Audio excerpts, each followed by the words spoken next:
上次咧就同大家介紹完木工轉嘴啦，大家又知道唔知道？除咗木工轉嘴之外，仲有乜嘢轉嘴可以轉木材呢？冇錯啦，就係我手頭上嘅風鋼轉嘴。除咗可以喺木材上面轉窿，仲可以金屬、塑膠、石膏板，甚或乎喺不鏽鋼等等嘅材質上面轉窿，所以又稱為萬用轉嘴或者係普通轉嘴。大家如果仔細睇風鋼轉嘴嘅頭嘅時候呢，會發覺佢同木工轉嘴個切割嘅角度係唔同嘅，亦都冇明顯嘅定位器。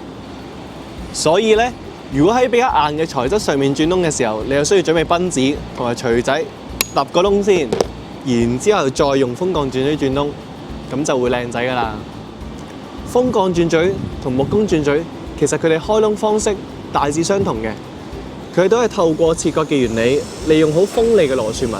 去搲開一個窿出嚟。咁如果你要轉不鏽鋼嘅時候咧，你就要注意啦。普通嘅風鋼轉嘴咧係唔得嘅，一定要用一啲 caution 鈦或者鈷喺上面嘅風鋼轉嘴咧，適當時候加埋轉鋼油，咁你啲轉嘴咧先至襟用㗎。下集我哋就一齊示範下點樣喺金屬上面轉窿。